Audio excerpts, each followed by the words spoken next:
ফ্যাসিবাদ বিরোধী আন্দোলনে নেতৃত্ব দেওয়া ছাত্রদের মধ্য থেকে একটি নতুন রাজনৈতিক দল তৈরি হয়, যার নাম এনসিপি। বহু মানুষ বিশ্বাস করেছিল এই দলই একদিন গড়ে তুলবে দুর্নীতিমুক্ত, বৈষম্যহীন ও ন্যায়ভিত্তিক এক নতুন বাংলাদেশ। কিন্তু সময়ের সাথে সাথে সে স্বপ্ন কিছুটা হলেও ফিকে হয়ে আসতে থাকে।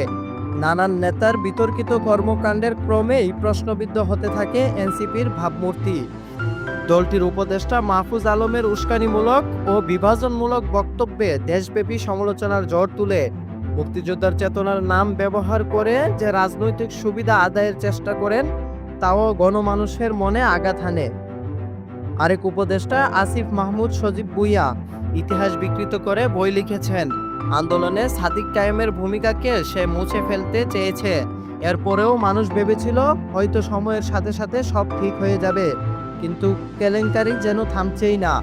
কিছুদিন আগে এনসিপির আরেক নেতা তুষারের একটি অডিও ফাঁস হয়, যেখানে তিনি একই দলের এক নারী নেত্রীকে কুপ্রস্তাব দিচ্ছেন। এ ঘটনায় দলীয় নীতি নৈতিকতা নিয়ে নতুন করে প্রশ্ন ওঠে। এরপর ভাইরাল হয় সুনামগঞ্জ জেলার এনসিপি নেতা শাহানুর আলমের হোয়াটসঅ্যাপ চ্যাট, যেখানে উপজেলা ও জেলা পর্যায় পদে বসার জন্য মোটা অঙ্কের টাকা দাবি করার প্রমাণ মেলে।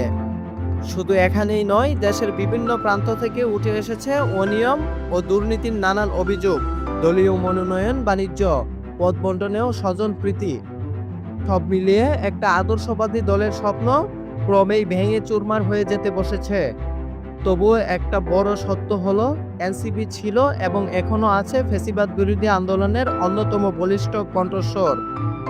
আন্দোলনের সেই সময় তাদের ত্যাগ, সহযোগিতা ও গণমানুষের পাশে দাঁড়ানোর ইতিহাস একেবারে মুছে ফেলা যাবে না।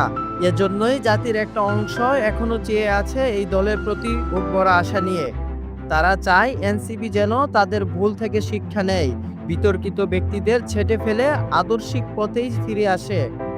দেশ এখন এক সন্ধিক্ষণে দাঁড়িয়ে একটি দুর্নীতিমুক্ত, গণতান্ত্রিক, মানবিক ও স্বাধীন রাষ্ট্র গড়ার স্বপ্ন দেখছে মানুষ। এনসিপি যদি সেই পথে এগোতে চায়, তবে দরকার নিজেদের আত্মশুদ্ধি, স্বচ্ছ নেতৃত্ব এবং বাস্তবসম্মত রাজনৈতিক কর্মসূচি। বিতর্ক নয়, মানুষ এখন কাজ চায়, আদর্শ চায়, নেতৃত্ব চায়।